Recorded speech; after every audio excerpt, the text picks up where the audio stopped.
Assalamualaikum warahmatullahi wabarakatuh. Nama saya Lingga Nusantara dari kelas 11 IPA 4, asal sekolah dari SMA Yumpentek 1 Tangerang. Kali ini saya akan menjelaskan tentang fluida dinamis. Oke, kita masuk ke pengertian fluida dinamis. Yang pertama, batasan fluida. Fluida dinamis adalah fluida atau berupa zat cair atau gas yang bergerak. Fluida dinamis merupakan fluida yang dianggap yang pertama tidak kompresibel. Jika diberi tekanan maka volumenya tidak berubah. Yang kedua, tidak mengalami gesekan pada saat mengalir. Gesekan fluida dengan dinding dapat diabaikan. Yang ketiga, aliran stasioner atau tetap. Tiap partikel fluida memiliki arah aliran tertentu dan tidak terjadi turbulensi atau pusaran-pusaran. Selanjutnya, jenis aliran fluida dinamis. Berikut ini terdapat beberapa jenis fluida dinamis. Terdiri dari yang pertama, aliran fluorus atau laminer, yaitu aliran fluida mulus. Lapisan-lapisan yang bersebelahan meluncur satu sama lain dengan mulus. Pada aliran partikel fluida mengikuti lintasan yang mulus dan lintasan ini tidak saling bersilangan. Aliran laminer dijumpai pada air yang dialirkan melalui pipa atau selang. Kedua, aliran turbulen, yaitu aliran yang ditandai dengan adanya lingkaran-lingkaran tak menentu dan menyerupai pusaran. Aliran turbulen sering dijumpai di sungai-sungai dan selokan-selokan. Oke, kita masuk ke debit. Debit adalah jumlah volume fluida yang mengalir per satuan waktu atau biasanya per detik. Secara matematika, debit dapat dirumuskan sebagai berikut.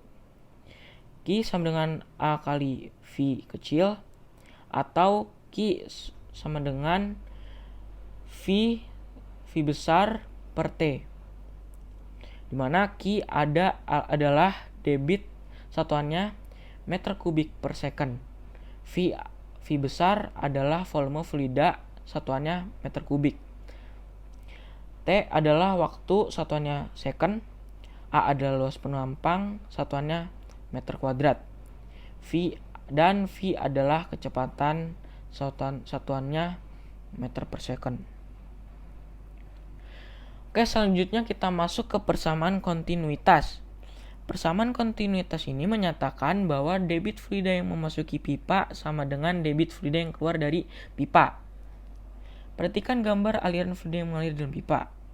Dari gambar tersebut terlihat aliran fluida mengalir dari luas penampang 1 menuju luas penampang 2. Pada luas penampang awal atau A1, fluida memiliki kecepatan V1. Sedangkan pada luas penampang akhir atau A2, fluida memiliki kecepatan V2. Oleh karena itu, persamaan kontinuitas berlaku persamaan berikut.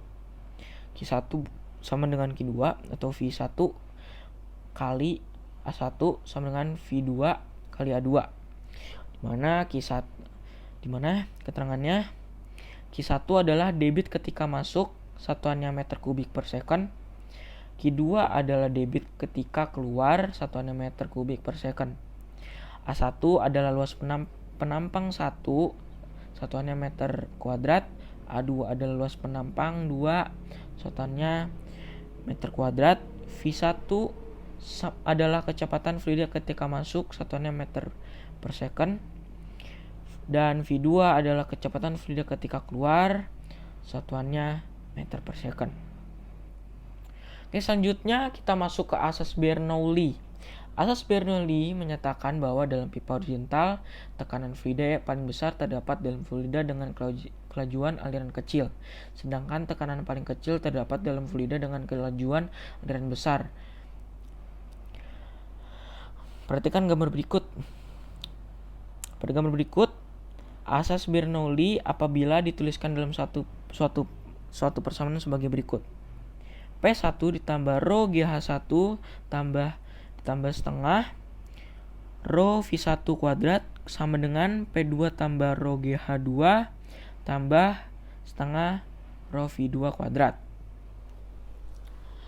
Dimana keterangannya P1 dan P2 adalah tekanan di titik 1 dan 2, satuannya Newton per meter kuadrat.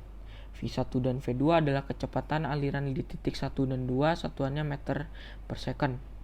H1 dan H2 adalah ketinggian di titik 1 dan 2, satuannya meter. Rho sama dengan Rho adalah massa jenis fluida, satuannya kilogram per meter kubik. Dan G adalah percepatan gravitasi, satuannya meter per second kuadrat. Selanjutnya kita masuk ke aplikasi asas Bernoulli. Pertama, gaya angkat pesawat. Pesawat terbang dapat terangkat ke udara karena kecepatan udara pada sayap bagian atas lebih besar dibandingkan dengan kecepatan udara pada sayap bagian bawah. Akibatnya, tekanan bagian atas lebih kecil dibandingkan tekanan bagian bawah. Sketsa gambar yang ditunjukkan melalui gambar berikut. Pada gambar berikut, gaya angkat pesawat dapat dianalisis dengan menggunakan persamaan berikut. F1 dikurang F2 sama dengan P1 kurang P2 kali A. Atau F1 kurang F2 sama dengan rho setengah kali V2 kuadrat kurang V1 kuadrat kali A. Mana keterangannya F1 kurang F2 adalah gaya angkat pesawat terbang, satuannya Newton. P1 adalah tekanan pada sayap bagian bawah, satuannya Newton per meter kuadrat. P2 adalah tekanan pada sayap bagian atas, satuannya Newton per meter kuadrat juga. A adalah luas penampang sayap, meter kuadrat, satuannya. V1 adalah kecepatan udara sayap bagian atas, satuannya meter per second. V2 adalah kecepatan udara sayap bagian bawah, satuannya meter per second. Dan rho adalah massa jenis, satuannya kilogram per meter. Oke, yang kedua masuk ke venturimeter.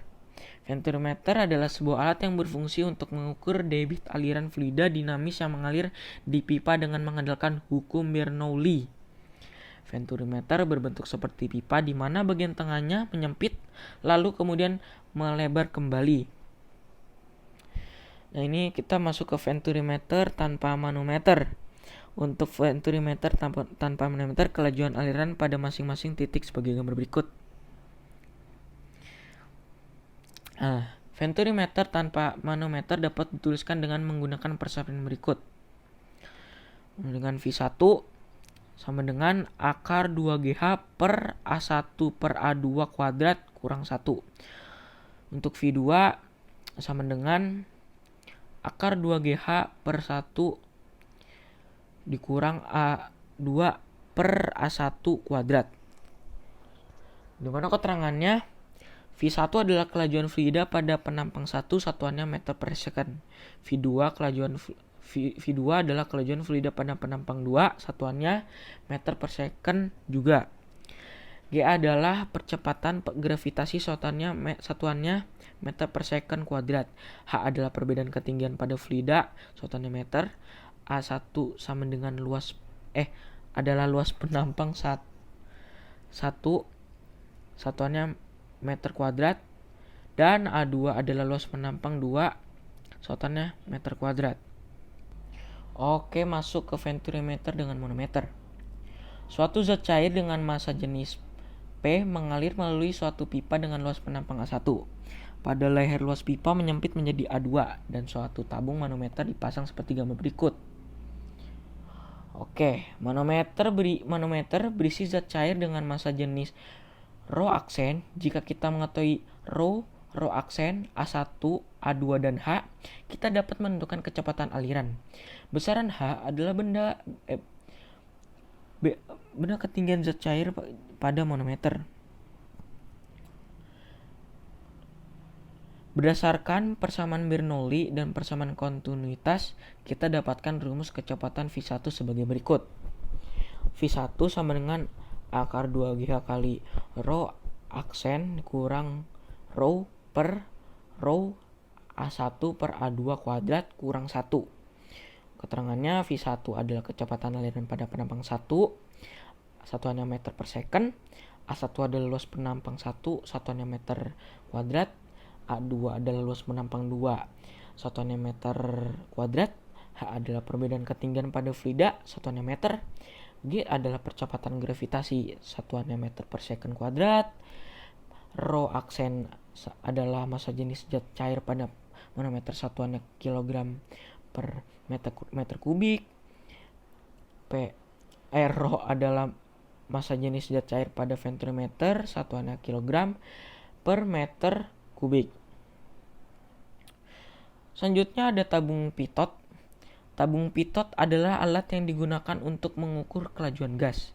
Kecepatan aliran gas dapat ditentukan dengan rumus berikut ini. V sama dengan akar 2 rho aksen kali G kali H per rho. Atau bisa juga V sama dengan akar 2 rho R atau 2 rho raksa kali G kali H per rho U atau rho udara. Mana keterangannya? V adalah kelajuan aliran gas, satuannya meter per second. H adalah perbedaan ketinggian pada fluida, satuannya meter. G adalah percepatan gravitasi, satuannya meter per second kuadrat. Nah ini yang tadi yang baru saya jelaskan. Rho R atau rho aksen ya mungkin bisa adalah massa jenis raksa, satuannya kilogram per meter kubik. Rho U adalah massa jenis udara, satuannya kilogram per meter kubik. Selanjutnya kita masuk ke teorema Torricelli atau tabung bocor. Fenomena air yang menyembur keluar dari lubang penyimpanan atau tangki air dinamakan dengan teorema Torricelli. Perhatikan gambar berikut. Besar energi kinetik air yang menyembur keluar dari lubang tangki air sama dengan besar energi potensialnya. Dengan demikian, kecepatan air pada lubang penyemburan sama dengan air yang jatuh bebas dari batas ketinggian air. Makin besar perbedaan ketinggian air, akan makin cepat semburan airnya. Berdasarkan gambar di atas dapat diformulakan untuk rumus kecepatan air pada lubang tangki air adalah V sama dengan akar 2 kali G kali H. Untuk rumus waktu yang dibutuhkan air mencapai tanah, T sama dengan akar 2 kali H2 per G. Untuk rumus jarak jangkauan air, X sama dengan 2 akar H kali H2. Keterangannya, V adalah kecepatan semburan, satuannya meter per second.